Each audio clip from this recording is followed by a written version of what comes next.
لا حول ولا قوة إلا بالله العلي العظيم حسبنا الله ونعم الوكيل ونعم المولى ونعم النصير.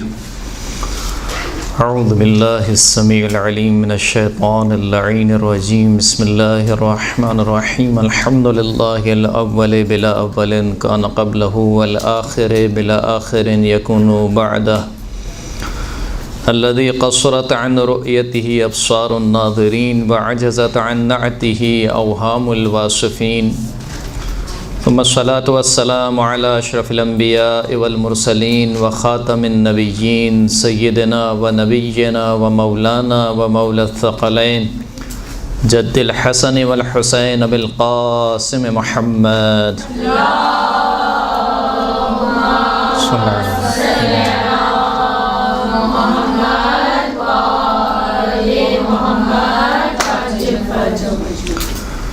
وعلى آله الطيبين الطاهرين المعصومين الذين أذهب الله عنهم الرجس وطهرهم تطهيرا.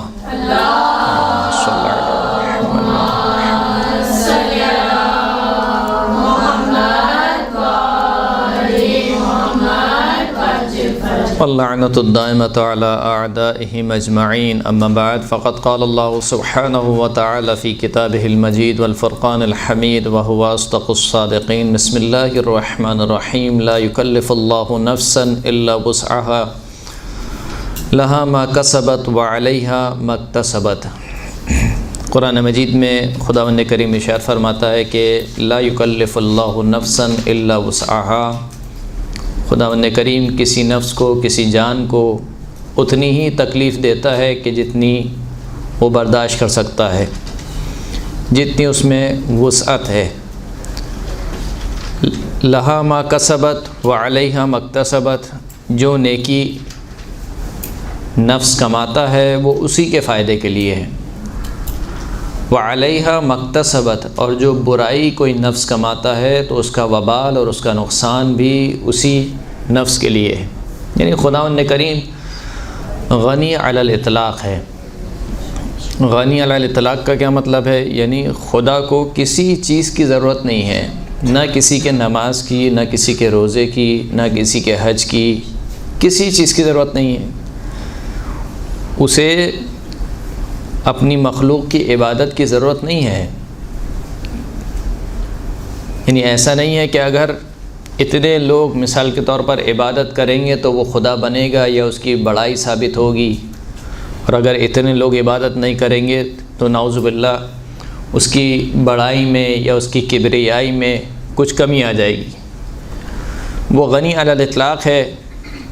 نہ بندوں کے سجدوں سے اس کی کبریائی میں کچھ اضافہ ہوتا ہے، نہ کافروں کے کفر سے اس کی کبریائی میں کچھ کمی واقع ہوتی ہے.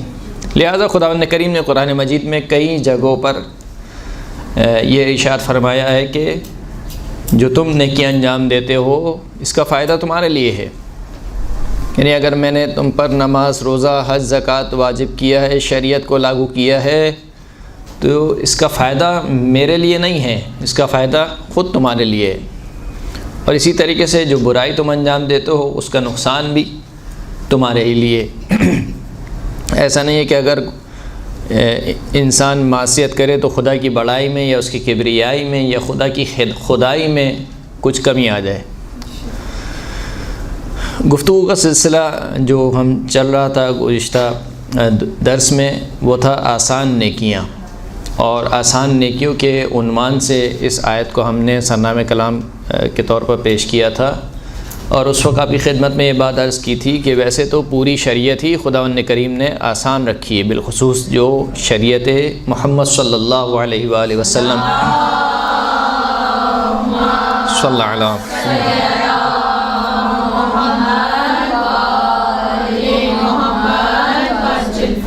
پوری شریعت آسان ہے. یعنی ایسا نہیں ہے کہ شریعت کا کوئی حکم انسان کے لیے ممکن نہ ہو اس کو انجام دینا ہے، اس لیے کہ تکلیف لا یطاق ہے، اور تکلیف لا یطاق کبھی بھی خداوند کریم نے اپنے بندوں کے لیے نہیں رکھی.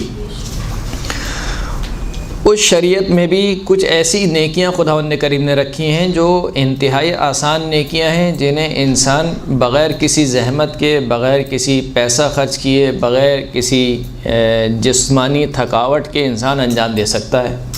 بہت سی نیکیاں ہیں اور وہ روزمرہ کی نیکیوں میں ان کا شمار ہوتا ہے۔ البتہ یہ بات ذہنوں میں رہے کہ انسان بسا اوقات یہ سمجھتا ہے کہ یعنی نیکیوں کی طرف بھاگتا جاتا ہے کہ اتنی نیکیاں ہو گئیں، اتنی نیکیاں ہو گئیں، آج مثال کے طور پر زیارت عاشورہ پڑھ لی، آج سورہ واقعہ پڑھ لی، آج سورہ ملک پڑھ لی۔ دوسری طرف سے غافل ہو جاتا ہے کہ اگر گناہ انجام دیے تو یہ گناہ مضر ہوتے ہیں نیکی کے لیے۔ جس طریقے سے نیکی گناہ کو مٹانے کا کام کرتی ہے، اسی طریقے سے یہ گناہ نیکی کو مٹانے کا کام کرتے ہیں۔ انشاءاللہ بھی روایت آپ سنیں گے اس درس میں یا اس کے بعد والے درس میں، اس میں آپ کو اندازہ ہوگا کہ جب اصحاب نے کہا کہ یہ کام تو بہت آسان ہے، ہمارے تو اتنے سارے درخت ہو جائیں گے، تو اللہ کے رسول نے فرمایا کہ ہاں، اس شرط کے ساتھ کہ تم اپنے باغات میں اس دنیا سے آگ مت بھیجو۔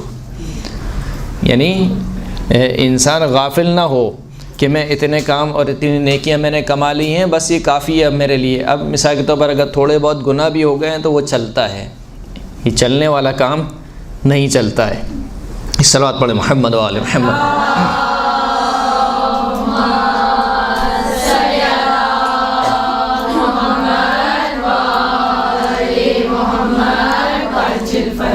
آج جس نیکی کا ہم تذکرہ کریں گے اور روایت میں بہت زیادہ اس کے اوپر تاکید کی گئی ہے، اس کا عنوان جو بانا گیا ہے احادیث کی کتابوں میں، وہ ہے ادخال السرور فی قلب المؤمن، مومن کے دل میں خوشی داخل کرنا، مومن کو خوش کرنا۔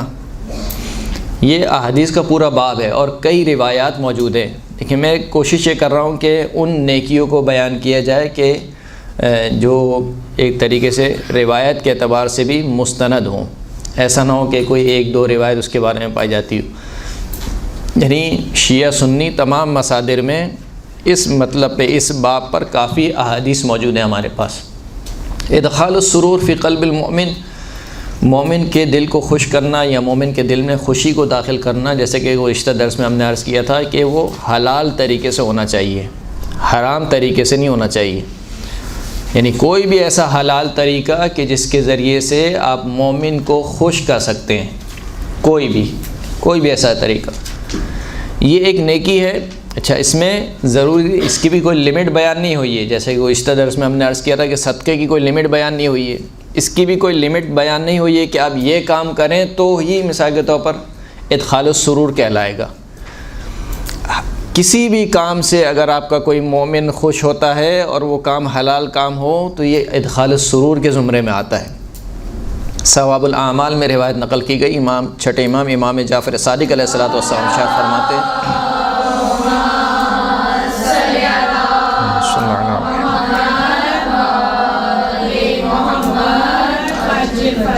مولا فرماتے ہیں کہ اوحى اللہ عز وجل الی داود علیہ السلام ان العبد من عبادی لیأتینی بالحسنہ فأبیحہ جنتی۔ مولا فرماتے ہیں کہ خداوند کریم نے حضرت داؤد علیہ السلام کی طرف وحی نازل کی کہ میرا بندہ میرے پاس ایک ایسی نیکی لے کر آتا ہے کہ میں اپنی جنت کو اس کے لیے مباح قرار دے دیتا ہوں، یعنی جنت کے دروازے اس کے لیے کھول دیتا ہوں۔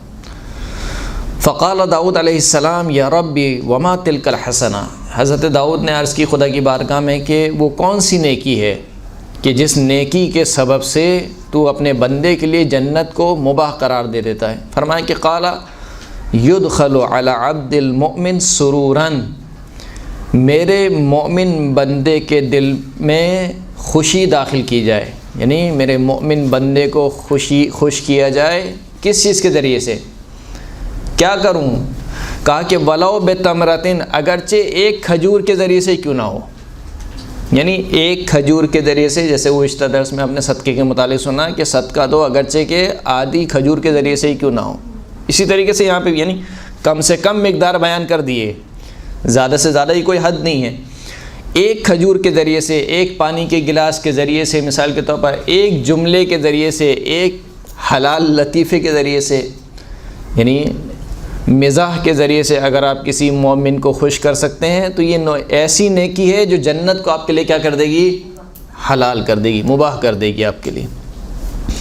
جب جناب داؤد علیہ السلام نے یہ سنا تو فرمایا کہ حق لمن عرفک الا ينقطع رجاءہ منک، وہ شخص اے پروردگار جو تجھے پہچانتا ہو اس پر حق یہ بنتا ہے کہ وہ اپنی امید کو تجھ سے منقطع نہ کرے۔ یعنی کیا مطلب؟ یعنی اے پروردگار جب تو نے اتنے چھوٹے سے کام پر جنت کو رکھ دیا تو پھر بندے کو مایوس ہونا ہی نہیں چاہیے۔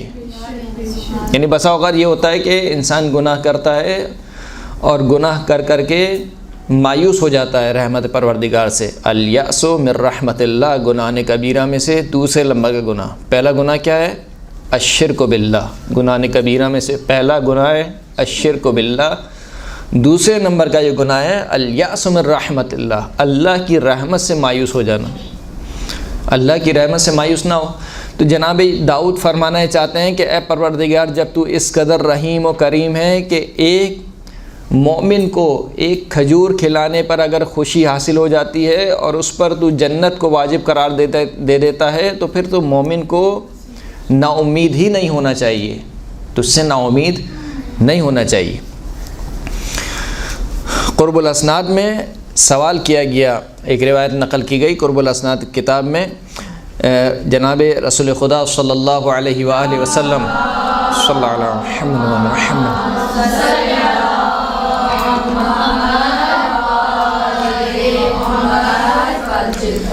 پوچھا گیا کہ ای الاعمال احب الی اللہ، کہ یا رسول اللہ خدا کے نزدیک سب سے محبوب ترین عمل کون سا ہے، پسندیدہ ترین عمل؟ فرمایا اتباع سرور المؤمن، مومن کی خوشی کا اتباع کیا جائے، یعنی وہی معنی وہی ہے، یعنی مسلمان کو خوش کرنے کا وسیلہ ڈھونڈا جائے، حلال طریقے سے مسلمان کو مومن کو خوش کیا جائے۔ پوچھا گیا قیل یا رسول اللہ صلی اللہ علیہ وآلہ وسلم وما اتباع سرور المسلم، اتباع سرور المسلم کیا ہے؟ یعنی مسلمان کی خوشی کا اتباع کرنے سے کیا مراد ہے؟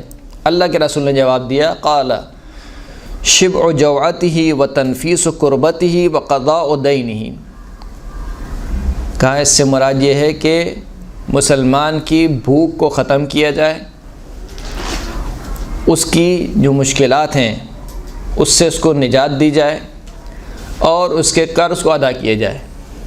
یعنی اگر انسان یہ کام کر سکتا ہے، اتنی قدرت ہے، تو انسان کو یہ کام کرنا چاہیے۔ یہ سب زمرے میں آتے ہیں ادخال السرور فی قلب المومن کے، یعنی کسی مومن کو خوش کرنے کے زمرے میں آتا ہے کہ مثال کے طور پر اس کا قرض آپ نے ادا کر دیا۔ ایک مومن ہے جیسے آپ جانتے ہیں کہ اس کے اوپر قرض ہے اور یہ قرض کے تلے دبا ہوا ہے۔ مثال کے طور پر اگر میں بہت ہی اپنی سوسائٹی کے متعلق گفتگو کروں تو بہت سی شادیاں ایسی ہوتی ہیں کہ جس میں جو بیٹیوں کے باپ ہوتے ہیں وہ قرض دار ہو جاتے ہیں مثال کے طور پر، یا بیٹیوں کی شادی آتی ہے اور والدین کے پاس نہیں ہوتا یا کم ہوتا ہے، تو اس میں اگر آپ نے مدد کر دی یا ان کے قرض کو ادا کر دیا، یا مثال کے طور پر کچھ فقراء ہیں جن کے پاس کھانے کو نہیں ہے، خداوند کریم کا شکر ہے کہ ہم 3 وقت کی روٹی کھاتے ہیں۔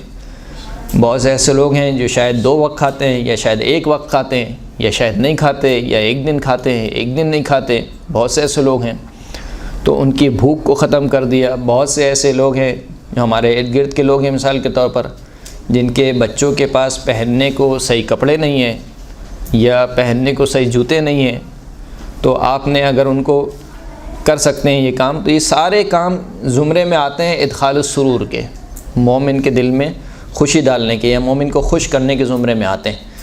یہ تمام کام قضاء حاجت مومن، یعنی مومن کی حاجت کو پورا کرنا، مومن کی ضرورت کو پورا کرنا، یہ ادخال السرور کے زمرے میں آتا ہے۔ اعمال توسی میں امام جعفر صادق علیہ السلام سے ایک روایت کو نقل کیا گیا، صلی اللہ علیہ محمد و آل محمد۔ یہ بہت لطیف روایت ہے، اس کو آپ محظوظ کریں گے انشاءاللہ۔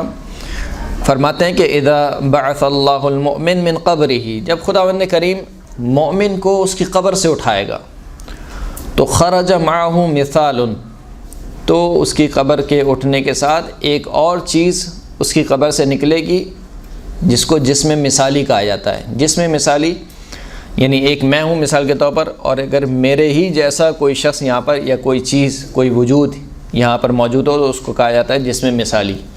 جسم مثالی کی عموماً مثال دی جاتی ہے جیسے آپ خواب میں لوگوں کو دیکھتے ہیں، خواب میں آپ نے اپنے والد کو دیکھا، خواب میں اپنے والدہ کو دیکھا، تو وہ جو جسم آپ کو نظر آ رہا ہے اس کو کہا جاتا ہے کہ جسم مثالی ہے۔ یعنی آپ کے والد نہیں آتے خواب میں یا آپ کے ذہن میں نہیں آتے، لیکن وہ ہوتے بالکل شبیہ آپ کے والد کی طرح یا آپ کے والدہ کی طرح۔ تو کہا کہ جب مومن کو اٹھایا جائے گا تو اسی کی مثال، اسی کی شبیہ ایک اور وجود کو اٹھایا جائے گا۔ وہ جو جسم مثالی ہوگا وہ کیا کام کرے گا؟ یقدمہ امامہ، وہ اس کے آگے آگے چلے گا۔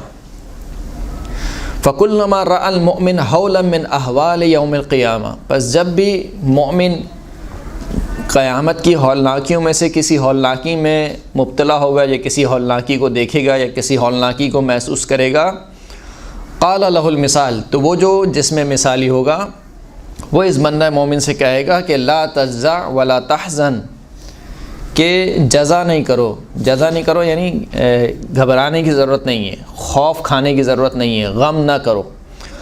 وَأَبْشِرْ بِالسُّرُورِ وَالْكَرَامَةِ مِنَ اللَّهِ عَزَّ وَجَلَّ، اور تجھے بشارت ہو خداوند کریم کی جانب سے سرور یعنی مسرت کی، خوشی کی، اور خداوند کریم کی جانب سے کرامت کی، اکرام کی۔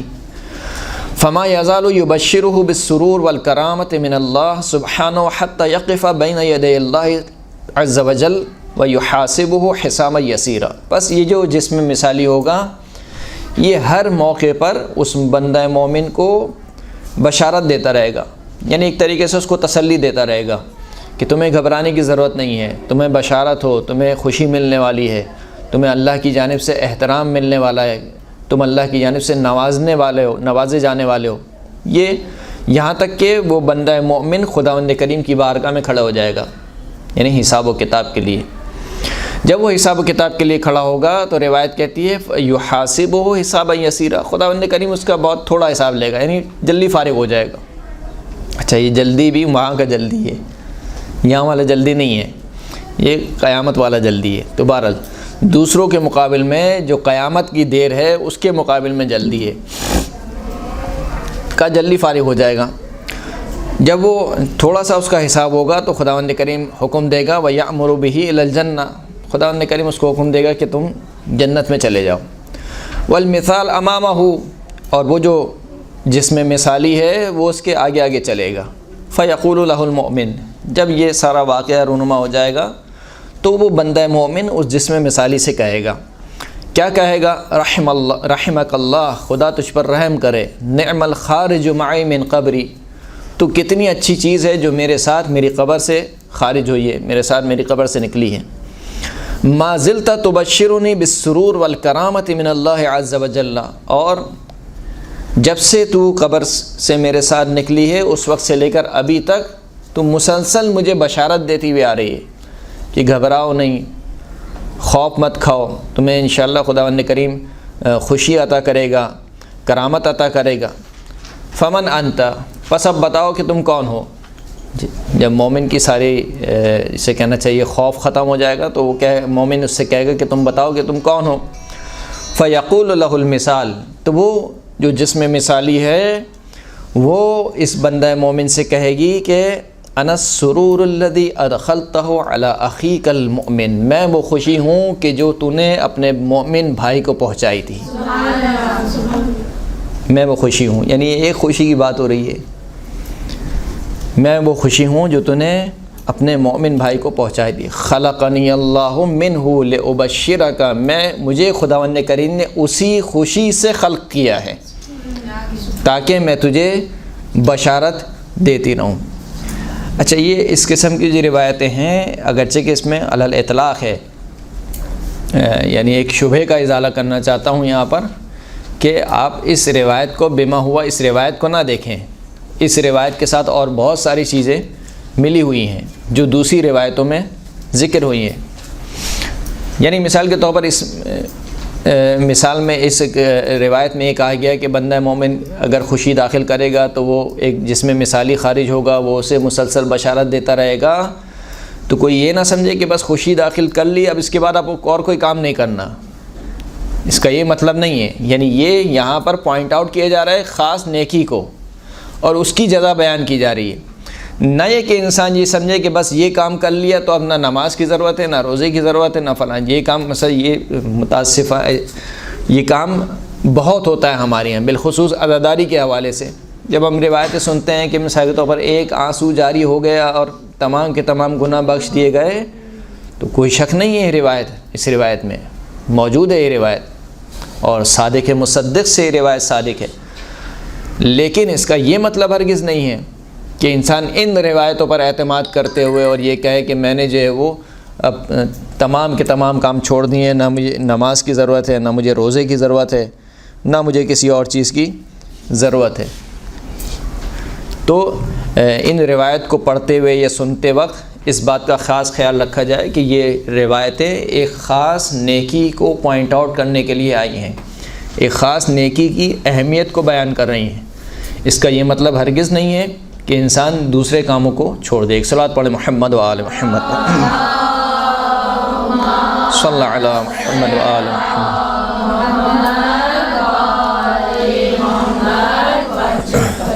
ابو حمزہ سمالی سے روایت ہے، کہتے ہیں کہ میں نے 5 امام محمد باقر علیہ الصلوۃ والسلام کو سنا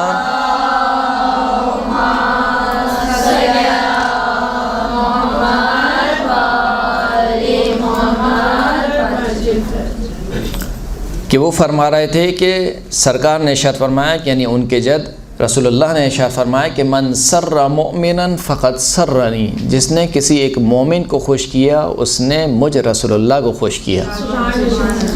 ومن سرنی فقد سر اللہ، جس نے رسول اللہ کو خوش کیا اس نے اللہ کو خوش کیا. یعنی اگر پورے باب میں اس ادخال السرور فی قلب المؤمن، اگر اس پورے باب میں کوئی روایت نہیں ہوتی سوائے اس روایت کے، یہی روایت کافی تھی اس نیکی کی اہمیت کو بیان کرنے کے لیے. یعنی آپ اندازہ کیجئے کہ ہم میں سے ہر شخص یہ چاہتا ہے کہ زمانے کا امام ہم سے خوش ہو. وہ چاہتا ہے نہیں چاہتا؟ ہماری کوشش یہ ہوتی ہے کہ زمانے کے امام ہم سے راضی و خوشنود ہوں.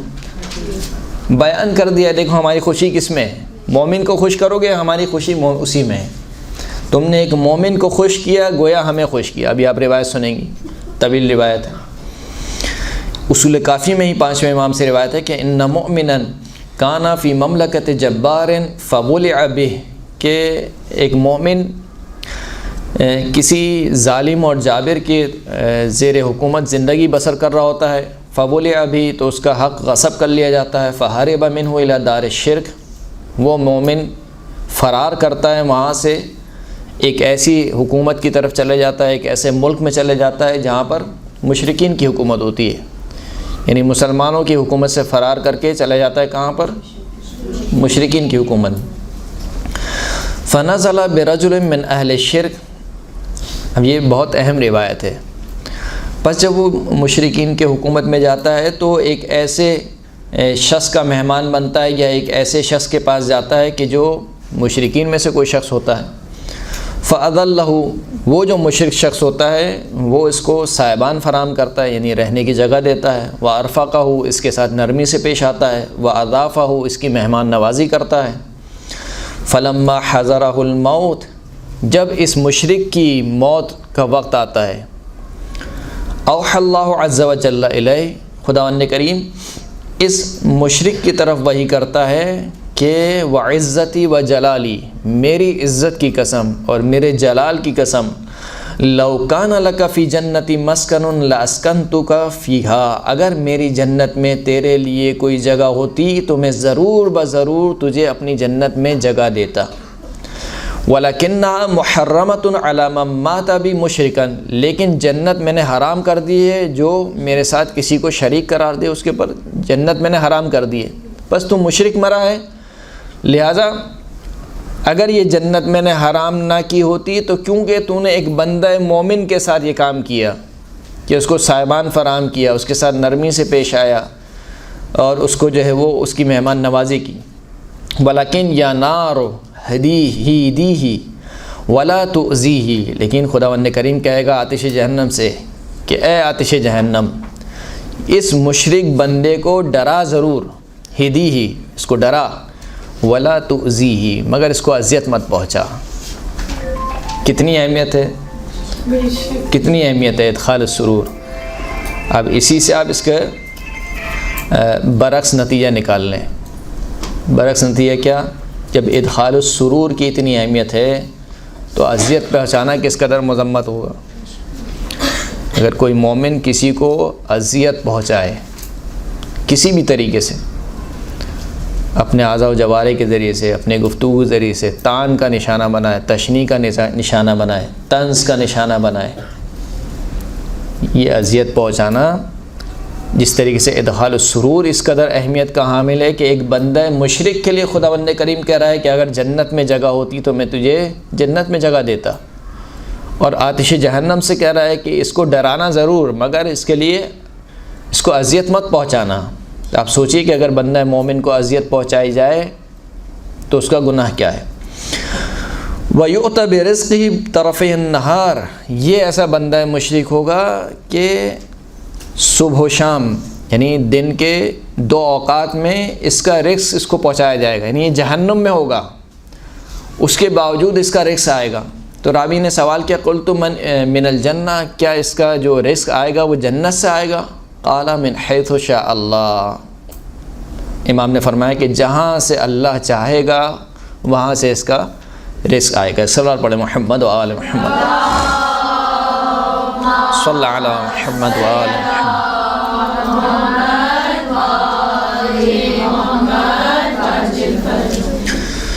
اصول کافی میں یہ روایت ہے چھٹے امام سے، فرماتے ہیں کہ لا یرى احدکم اذا ادخل علی مؤمن سرورا انہ علیہ ادخلہ فقط.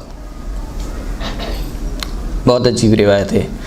امام فرماتے ہیں کہ اگر تم میں سے کوئی شخص کسی مومن کو خوش کرے، کسی مومن کے دل میں خوشی کو داخل کرے تو وہ یہ گمان نہ کرے کہ اس نے فقط مومن کو خوش کیا ہے، بل واللہ علینا، بل واللہ علی رسول اللہ صلی اللہ علیہ وآلہ وسلم، بلکہ خدا کی قسم اس نے ہمیں خوش کیا ہے، بلکہ خدا کی قسم اس نے رسول اللہ کو خوش کیا ہے. مومن کو خوش کرنا رسول اللہ کو خوش کرنے کے مترادف ہے. مومن کو خوش کرنا امام زمانہ کو خوش کرنے کے مترادف ہے. چھٹے امام کے دور میں ایک شخص ہوا کرتا تھا کہ جس کا نام نجاشی تھا. یہ نجاشی جو ہے وہ اس کو وزیر تھا احواز اور فارس کے علاقے کا. اس نجاشی کے زیر تحت ایک شخص تھا جو کام کرتا تھا اسی کی حکومت میں. یہ دونوں شیعہ تھے، ان دونوں امام کے چاہنے والے تھے. تو وہ جو شخص تھا جو اسی کے زیر تسلط یا زیر تحت کام کیا کرتا تھا، وہ امام کی خدمت میں حاضر ہوا اور کہا کہ نجاشی جو ہے وہ آپ کا چاہنے والا ہے، اور اس کا جو دیوان ہے، اس کا جو رجسٹر ہے حکومت کا، اس میں جو ہے وہ میرا بہت زیادہ ٹیکس لکھا ہوا ہے اور میں ٹیکس نہیں دے سکتا ہوں، ادا نہیں کر سکتا ہوں. لیکن وہ نجاشی جو ہے وہ میں جانتا ہوں شیعہ ہے. اچھا، یہ دونوں آپس میں ایک دوسرے پر دین ظاہر نہیں کر سکتے تھے کیونکہ تقیہ کا معاملہ تھا. لیکن اس شخص نے کہا امام سے، چھٹے امام سے، کہ نجاشی کیونکہ جو ہے وہ آپ کا شیعہ ہے. اور کیسا شیعہ ہے؟ وَهُوَ مُؤْمِنٌ يَدِينُ بِطَاعَتِكَ، ایسا مومن ہے کہ جس کا دین آپ کی اطاعت ہے. یہ بہت بڑا جملہ ہے، اس جملے کو سمجھیے. وہ ایسا آپ کا شیعہ ہے کہ جس کا دین کیا ہے؟ آپ کی اطاعت ہے. یعنی وہ کہتا ہے کہ مجھے کچھ بھی ہو جائے، چھٹے امام جو کہیں گے سر آنکھوں پر، چھٹے امام جو کہیں گے. اور ایسے گزرے ہیں، ایسے گزرے ہیں. یہ ایک مرد کی مثال ہے. ایسی تاریخ میں ایک مثال ام خالد کی ہے. ام خالد چھٹے امام کی ہی صحابیاں ہیں. ام خالد کو کوئی مرض درپیش ہوا، ڈاکٹر نے کہا کہ اس کا علاج شراب پینا ہے، اور شراب پیو گی تو وہ مرض ٹھیک ہو جائے گا. اب ہم جیسے لوگ ہوتے ہیں، ہم کہتے ہیں کہ چھٹی مل گئی، صحیح نا، اب تو مجبوری ہے، کیا کریں، ڈاکٹر نے لکھ دیا شراب پینا ہے، لیکن ام خالد چھٹے امام کی خدمت میں حاضر ہوئی۔ چھٹے امام سے کہا کہ طبیب نے جو ہے وہ مجھے ایک مرض ہوا ہے اور طبیب نے مجھے اس کے لیے شراب لکھی ہے۔ تو امام نے کہا جب طبیب نے لکھ دی تو میرے پاس آنے کی کیا ضرورت ہے؟ تو کہا کہ طبیب میرا امام نہیں ہے، آپ میرے امام ہیں، آپ جو کہیں گے وہ میری سر آنکھوں پر۔ آپ کہیں گے کہ شراب پی لو، اگر خدا نے مجھ سے کہا کہ تم نے کیوں شراب پی تو میں کہوں گی جعفر صادق نے کہا تھا شراب پی لو۔ آپ کہیں گے کہ شراب نہیں پیو، خدا کہے گا کہ خودکشی کیوں کی جب کہا کہ تمہارا مرض اسی سے صحیح ہوگا، کہا کہ جعفر صادق نے کہا تھا کہ نہیں پیو لہٰذا میں نہیں پیوں گی۔ امام نے خوش ہو کر کہا کہ میں چاہتا ہوں کہ ام خالد جیسے میرے شیعہ ہوں۔ یہ جو اطاعت ہے، اگرچہ یہ بات کہیں اور نکل جائے گی، لیکن بہرحال میں اس بات کو عرض کرنا چاہتا ہوں آپ کی خدمت میں، ہم غیبت کے زمانے میں زندگی بسر کر رہے ہیں، درست ہے؟ غیبت خود ایک مشکل ہے، یعنی ہمارا امتحان اسی دور میں گزر رہا ہے۔ ہم اپنے امام سے دور ہیں، اپنے امام سے مل نہیں سکتے، اپنے امام کو دیکھ نہیں سکتے، اپنے امام سے بات نہیں کر سکتے، اگرچہ کہ ہمارے امام ہمارے امور سے واقف ہیں۔ ایسا نہیں ہے کہ ہمارے امور سے واقف نہیں ہے، کیونکہ جو نعمت پروردگار ہماری طرف بھیج رہا ہے وہ اپنی حجت کے ذریعے سے بھیجتا ہے۔ خداوند کریم کا فیض اس کی حجت کے ذریعے سے ملتا ہے۔ غیبت کے زمانے میں جو چیز سب سے ضروری ہے وہ ہے اپنے اندر روح اطاعت کو پیدا کرنا۔ روح اطاعت، روح اطاعت کسے کہتے ہیں؟ روح اطاعت کا مطلب کیا ہے؟ یہی ام خالد والی بات کہ آپ نے جو کہہ دیا اس کے آگے چو چرا نہیں ہے، جو آپ کا حکم ہے بس میں اس کے آگے سر تسلیم خم ہوں۔ یہ روح اطاعت امام چاہتے ہیں۔ یعنی جب ظہور ہوگا، ظہور کے وقت جو 313 افراد ہوں گے، جو پہلی کیٹیگری ہوگی سب سے، وہ ان میں یہی روح اطاعت ہوگی، یعنی آمنا و سلمنا، جو آپ کا حکم۔ اس روح اطاعت کو پیدا کرنا یہ مشکل کام ہے، یعنی اطاعت بھی ایک امتحان ہے۔ سننے میں بہت آسان لگتا ہے، بیان کرنے میں بہت آسان ہے، لیکن جب انسان اس مرحلے پر آتا ہے تو بڑا مشکل ہو جاتا ہے۔ یعنی آج آ کر مثال کے طور پر امام کہیں کہ بھائی جو تم لوگ ساری نمازیں پڑھتے ہو یہ ساری نمازیں غلط ہیں، مثال دے رہا ہوں، ساری نمازیں غلط ہیں مثال کے طور پر، اور دوسرے افراد جس طریقے سے نماز پڑھتے ہیں وہ نماز صحیح ہے، تو تشیع میں سے اکثر کا ریئیکشن کیا ہوگا؟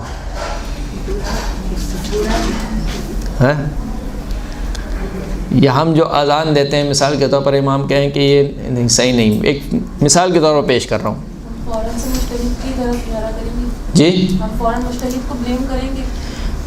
ٹھیک ہے، مجتہد کی بات تو ختم ہو گئی نا، اب تو امام آ گئے سامنے، ہم بھی یہ کہیں گے نا انہوں نے سکھایا ہے۔ درست ہے، آپ کی اپنی حجت ہے، لیکن ایک آپ عذر پیش کیے کر سکیں گے، لیکن پہلے مرحلے میں جو ہمارے کچھ جذباتی لوگ ہیں ان کا ریئیکشن کیا ہوگا؟ وہ کہیں گے کہ یہ کیسا امام ہے، مثال کے طور پر کیسا امام ہے، یہ ہوگا یا نہیں ہوگا؟ یہ روایت میں موجود ہیں جملے کہ ہمارا ظہور اس وقت ہوگا کہ جب خود ہمارے ماننے والے ہم سے مایوس ہو جائیں گے۔ ہمارا ظہور اس وقت ہوگا کہ جب ہمارے ماننے والے ایک دوسرے کے منہ پر تھوک پھینکیں گے۔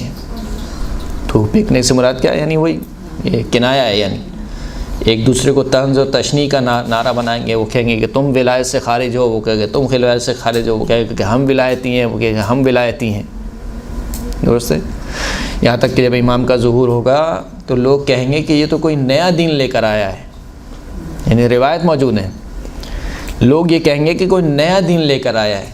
کیوں نیا دین لے کر آیا؟ اس لیے کہ جتنی بدعتیں ایجاد ہو چکی ہوں گی اس 1400 سال یا جب سے رسول خدا گئے ہیں اس وقت سے ظہور تک، امام ان ساری بدعتوں کو کینسل کریں گے کہ یہ کام اسلام میں نہیں ہے، یہ کام اسلام میں نہیں ہے، یہ کام اسلام میں نہیں ہے، تو لوگ کہیں گے کہ یہ کوئی نیا دین لایا ہے، آج تک ہم نے ایسا دین نہ کسی سے سنا نہ دیکھا۔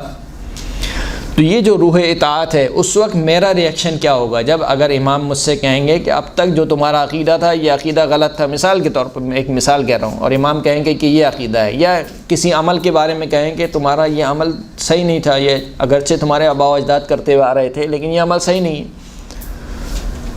تو میرا ریئیکشن کیا ہونا چاہیے کہ کیونکہ زمانے کے امام نے کہا ہے کل تک یہ کرتا تھا آج سے یہ ہوگا.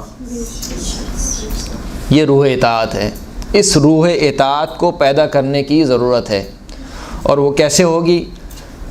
وہ اسی وقت ہوگی کہ جب ہم زندگی کے ہر مرحلے پر ہمارا مطمع نگاہ یہ ہو کہ اللہ کی رضا کیا ہے، اہل بیت اطہار کی رضا کیا ہے.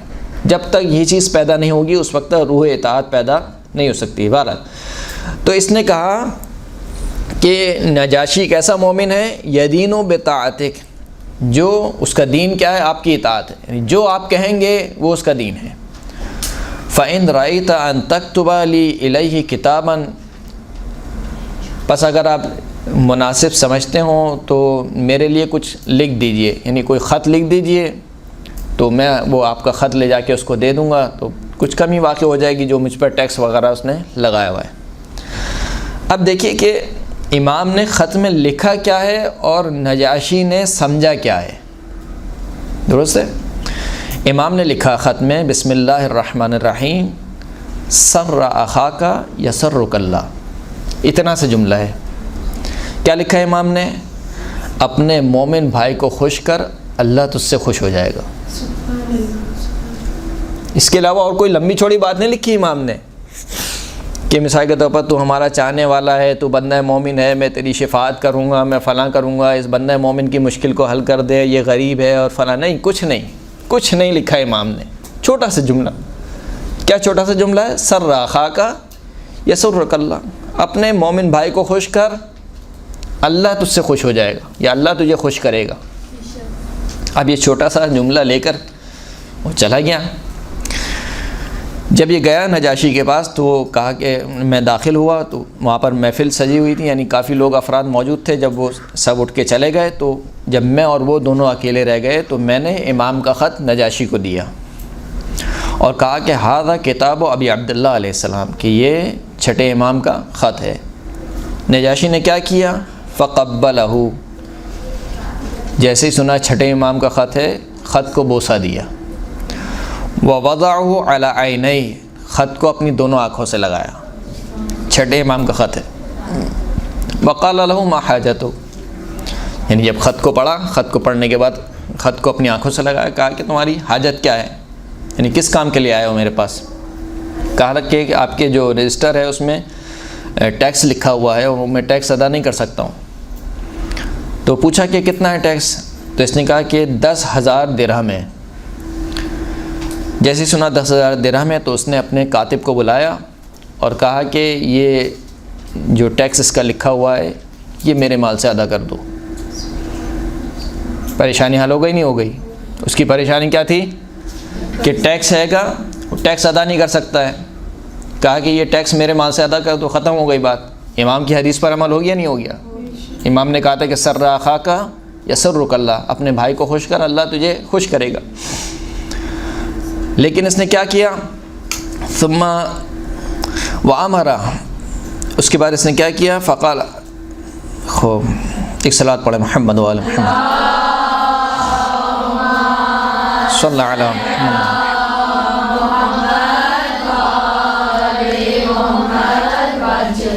اس کے بعد اس نے کہا کہ ایک سواری کو لایا جائے، ایک کنیز کو لایا جائے، ایک غلام کو لایا جائے. کہا کہ یہ تیرے لیے.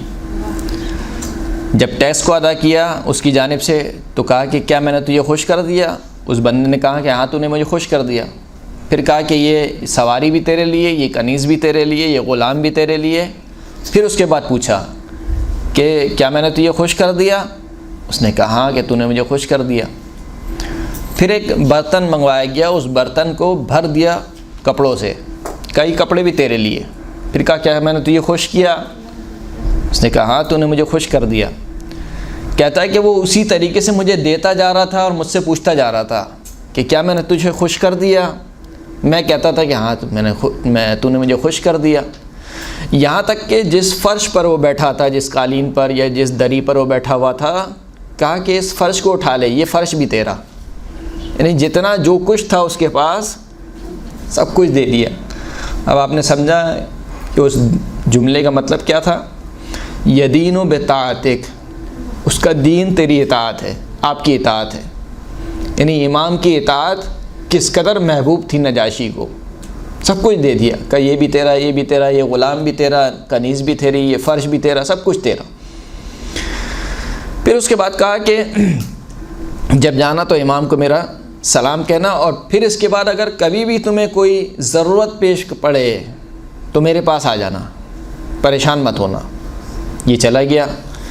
اب یہ شخص امام کی خدمت میں حاضر ہوا۔ امام نے کہا ہاں بھائی بتاؤ کیا ہوا؟ اس نے سارا واقعہ بتایا کہ وہ اس طریقے سے مجھے دیتا جا رہا تھا اور پوچھتا جا رہا تھا کہ کیا میں نے تجھے خوش کیا، اور میں کہتا تھا کہ ہاں تو نے مجھے خوش کیا۔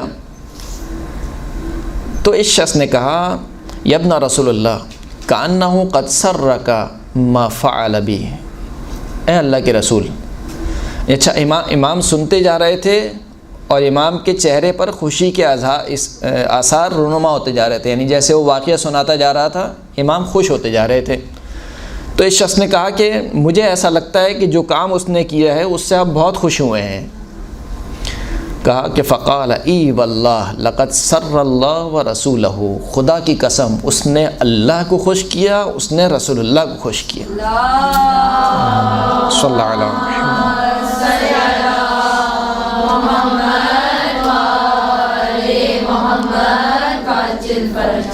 تو یہ بظاہر ایک چھوٹا سا کام ہے لیکن کتنا اہمیت والا کام ہے، کسی مومن کو خوش کر دینا۔ اگر اپنی استطاعت میں رہتے ہوئے، ایک مرتبہ استطاعت سے باہر ہے تو وہ ہم پر تکلیف بھی نہیں کی خدا کریم نے۔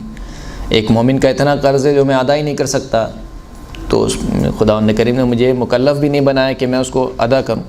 لیکن اگر کوئی ایسی حاجت ہے جس کو میں ادا کر سکتا ہوں یا کسی بھی حلال طریقے سے میں مومن کو خوش کر سکتا ہوں تو کیوں نہ کروں۔ یہاں تک کہ کہا کہ جب مومن کو دیکھو تو مومن کو دیکھ کے مسکرا دو۔ کہا یہ مسکرا دینا بھی کیا ہے، نیکی میں کاؤنٹ کروں گا، شمار کروں گا۔ والدین کو دیکھو مسکرا دو، عالم دین کو دیکھو مسکرا دو، اپنے معلم کو، اپنے استاد کو۔ کہا یہ عبادت ہے، عبادت شمار کیا گیا ہے۔ خانہ کعبہ کی طرف دیکھنا کیا ہے؟ عبادت ہے۔ النظر الی وجہ علی عبادہ، علی کے چہرے کی طرف دیکھنا کیا ہے؟ عبادت ہے۔ نہ صرف چہرے کو دیکھنا عبادت ہے، ذکر علی عبادہ، علی کا ذکر کیا ہے؟ عبادت ہے۔ تو اتنا آسان کر دیا ہے مرحلہ، یعنی دین کو اتنا آسان کر دیا ہے کہ بندہ یہ نہ سمجھے کہ دین پر عمل کرنا بہت مشکل کام ہے یا جنت میں جانا بہت مشکل کام ہے۔ اسی طریقے کا ایک واقعہ جو آپ سنتے ہوں گے 7ویں امام موسیٰ کاظم علیہ السلام سے۔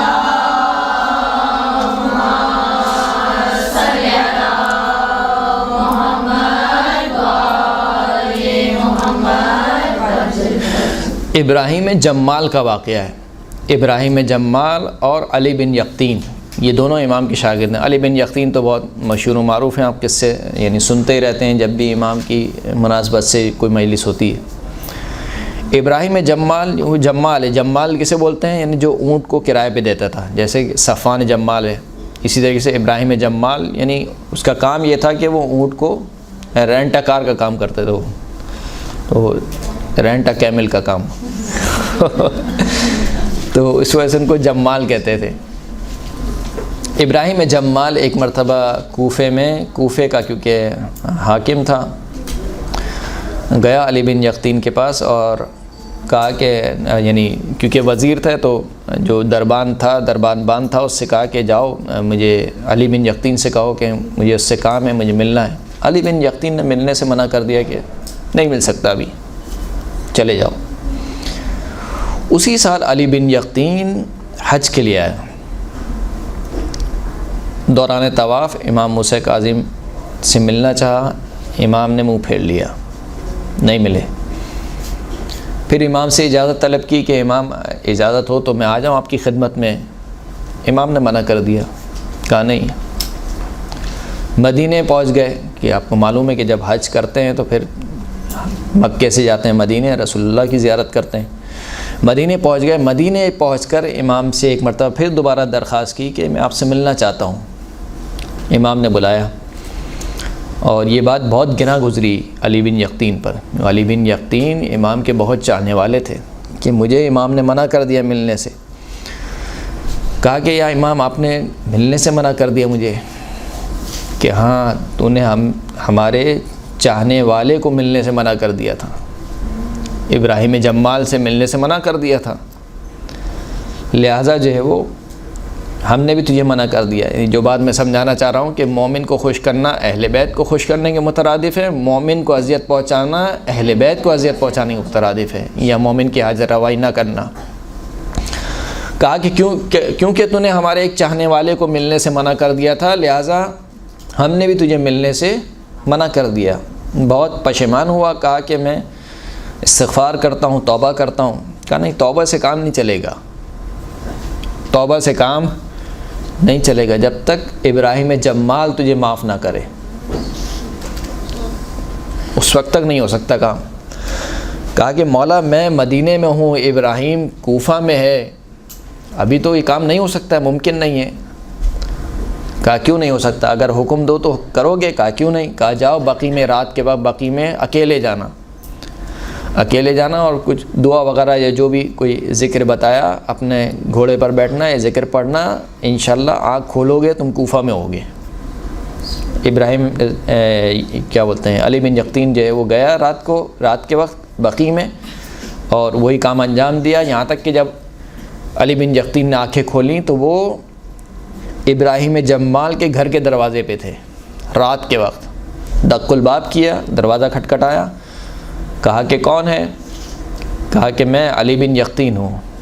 کہا علی بن یقطین کو مجھ سے کیا سروکار، وہ تو وزیر ہے، میں فقیر آدمی، یعنی جمال کا کام کرتا ہوں، اونٹ کو کرایہ پہ دینے کا کام کرتا ہوں، وہ کہاں اور میں کہاں. کہا نہیں، میں علی بن یقطین ہوں، اگر مہربانی کرو میرے لیے دروازہ کھولو. بہرحال اس نے دروازہ کھولا. کہا کہ میں امام کی خدمت میں حاضر ہوا تھا اور امام نے مجھ سے ملنے سے انکار کر دیا، اس وجہ سے کہ کیونکہ میں نے تمہیں ملنے سے انکار کر دیا تھا، تو بس تم مجھے بخش دو، یعنی مجھ سے راضی ہو جاؤ تاکہ میرا امام مجھ سے راضی ہو جائے. تو ابراہیم جمال نے کہا کہ ہاں صحیح ہے، مسئلہ نہیں ہے، میں تمہیں معاف کرتا ہوں، جو ہمارے درمیان ہوا وہ ختم ہوا. کہا نہیں، ایسے نہیں، میں اپنا رخسار زمین پہ رکھوں گا، تم اپنا پیر میرے رخسار پہ رکھنا. کہا نہیں، یہ کام کیوں کروا رہے ہو مجھ سے، یعنی میں نے معاف کر دیا تمہیں، ختم ہو گئی بات. کہا نہیں، ایسے نہیں، میں اپنا رخسار زمین پہ رکھوں گا، تم اپنا پیر میرے رخسار پہ کرنا. بس اوقات انسان کو یہ کام کرنے پڑتے ہیں. کیوں کرنے پڑتے ہیں؟ کیونکہ بس اوقات جاؤ حشم، پیسہ انسان میں کہیں نہ کہیں سے تکبر لے آتا ہے. اسی لیے کہا کہ ہر جس سے بھی ملاقات ہو اس کو سلام کرو، چاہے فقیر ہو چاہے امیر ہو، اس کو ایک جیسا سلام کرو. یہ کام کیوں کہے؟ تاکہ انسان سے تکبر ختم ہو. تو علی بن یقطین نے بھی اس وجہ سے کہ ایسا نہیں ہو کہ خدا نخواستہ میرے دل میں ایک تکبر آ گیا ہو، کہا کہ میں اپنا رخسار زمین پہ رکھوں گا، تم میرے رخسار پر اپنا پیر رکھنا، اور صرف پیر رکھنا نہیں، پیر رکھ کے دبانا، تو میں سمجھوں گا کہ تم نے مجھے معاف کر دیا. اسی طریقے سے یہ کام انجام ہوا اور ابراہیم جمال نے وہ کام انجام دیا، دونوں کے درمیان معافی تلافی ہو گئی اور امام بھی علی بن یقطین سے راضی ہو گئے. صلوات پڑھے محمد و آل محمد صلی اللہ علیہ وسلم.